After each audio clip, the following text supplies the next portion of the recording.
in their drive. And following the pick six, and they have decent field position in throwing that pick six. We'll see how they attack this drive. And I think all you say to your guy is, listen, let's just take care of the football a little bit better. Make some better decisions on this drive, and they'll probably help him a little bit with maybe some really high percentage throws early to let him get settled back in. But they told us, they've got confidence. That's not a problem. Yeah, not a problem at all. They just want to make sure they get things settled down a little bit for their offense and give their defense a little bit of a chance to rest. It's funny, throughout the time that we've been together, when we talk with running backs about the ability to catch the ball, their eyes light up when they talk about open field and having one-on-one matchups, don't they? Yeah, they do. And that's the reason why. What we just saw, shedding those tackles, and that's what they're used to doing. It is, and it starts at the beginning of the play. One-on-one matchup if someone's trying to cover them, but they also like those one-on-ones downfield after the catch when they're running with the ball. They think they're going to win those too. Now, meanwhile, a final play here is incomplete, and that's going to take us to the end of the third quarter of play. Back now at Ford Field, all square, 14 apiece to score as we get ready for the fourth quarter. Looking deep now for Amendola. That's caught inside the 20. It's a big play there for the Lions. 43 yards. Both teams working on short rest, but this has been one of the better Thursday night games we've seen as they come up here on 1st and 10. They'll run it now out of the gun. And they get to him quickly here as he stopped right around the 13. Not quite the success they had last play. This one goes for 3 yards. They'll keep it on the ground. Swift. And power running here down to the 6-yard line. That was play number 7 on this drive, and it got him 7 yards. The offense on third down tonight, they've struggled to the tune of 2 for 8 so far. They're looking at third and a few inches. Now Stafford. And the pressure gets to him and brings him down. Stafford is sacked. Below Nichols. In there to get him for a loss of 3, and it will be 4th down. And the 12-year veteran knocks it right through, and they take a 17-14 lead. So the drive here ends with a field goal. It does give them the lead, but this one's still certainly a long ways from over. It definitely puts a lot of pressure on your defense to hold the lead, right? They're happy to have it and happy to be out there trying to do so. But I know as a former player, in the back of their mind, they're thinking, why don't you score the touchdown and seal this thing?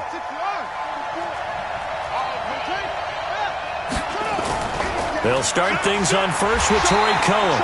And he will lose yardage and be backed up to the 24. That's going to go as a loss of a yard, and it'll be 2nd down. 2nd and 11.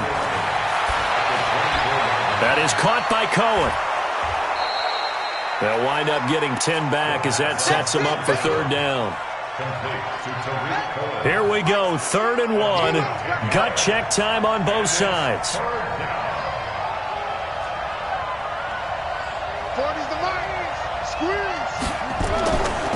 Now back to throw. Looks to throw, fires right side. And that's going to be incomplete. The coverage too good there. The contact popped the ball free, and it's 4th down.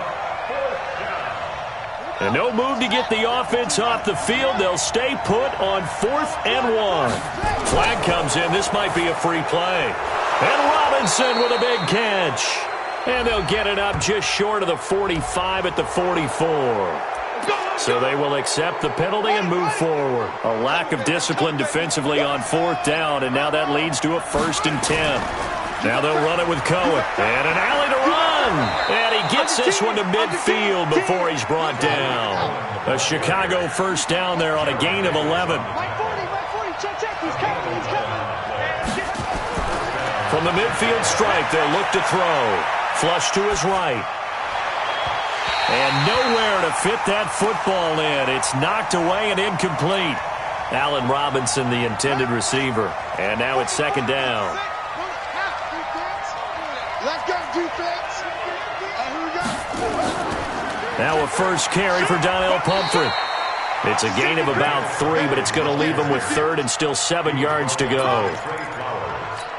Well, so many times we look at a short run and we praise the offense for trying to set the tempo and establish things, but the defensive guys, hey, they just won the battle there. It wasn't a big run given up. They don't always have to absorb the body blows. Sometimes they dish them out themselves. And he'll lose yardage here, back at the 47. He'll wind up losing a yard on the play, and that's going to make it 4th down. So it looks like the offense isn't going anywhere. They're going to go for it on 4th and 7.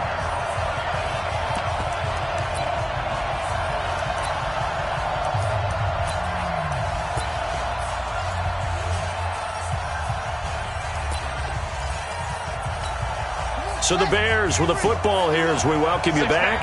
And let's see what they've come up with offensively after having time to talk it over.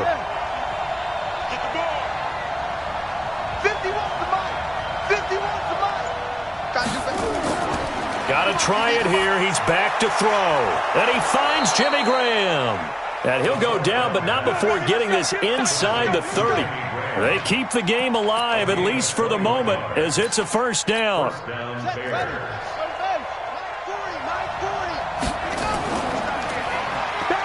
And that one covered beautifully. Their defenders stayed home, and they'll stop him behind the line. That's going to wind up a loss of a full 3 yards on 1st down. That loss of 3, a rare stumble on a promising drive. Here's 2nd and 13. They'll look to throw. Gets this to his running back, Tariq Cohen. Give him 8 on the play, and it'll be 3rd down.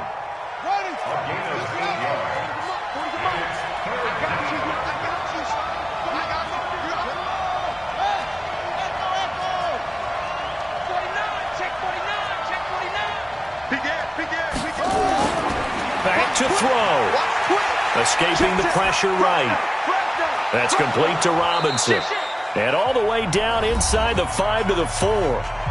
Now the Bears going to call the first of their timeouts, as the clock will stop with 34 seconds to go in the game. Only way to get the lead here, of course, with a touchdown.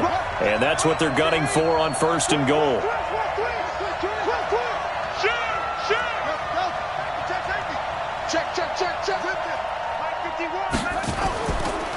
Now Cohen.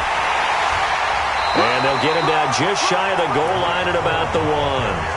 Now the Bears going to use the 2nd of their timeouts, as the clock will stop with just under 30 seconds left to go. They'll run for it with Tariq Cohen. And he's into the end zone. Touchdown, Bears. Tariq Cohen with time running out. And the Bears have retaken the lead. How many people are watching this one right here who gave up? Because that score, they might want to try and rush back into this stadium. Yeah, what looks like is going to be the game-deciding score, although a little bit of time left, so you can't count your chickens before they're hatched. Well, they better come back in here and watch this one, because you and I, we're not going anywhere. We want to see this one play out. That's fielded in the end zone. And he'll take it up past the 25 to the 26-yard line.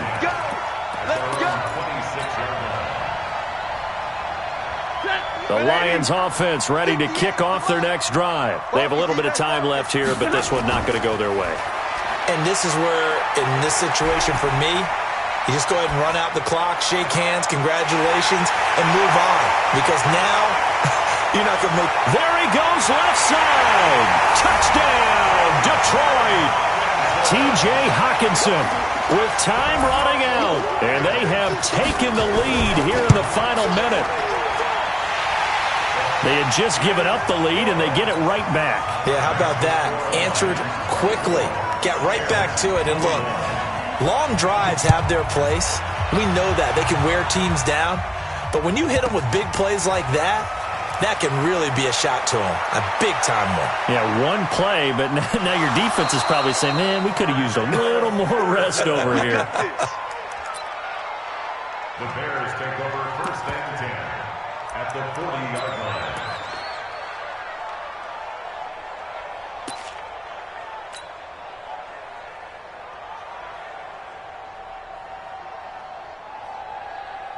So coming on now is the field goal unit. They're going to try for 3, and he'll need all the leg he's got here. 4 seconds to go. This would send us to overtime.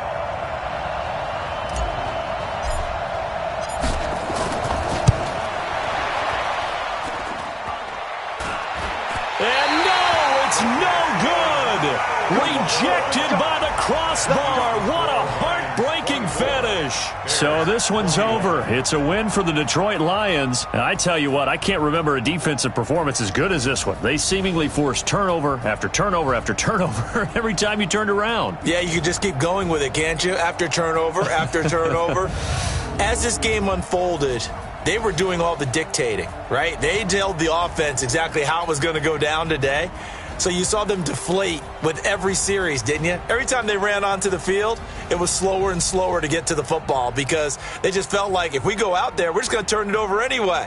So it was really, really a stellar performance. So for Detroit, the win gets them back to 500 at 6-6 on the year. And they'll get a few extra days to get ready for next week, where they take on the Minnesota Vikings. Meanwhile, for Chicago, this could hurt in the race for home field advantage as they drop to 10-2 on the year. And they'll get a chance to redeem themselves.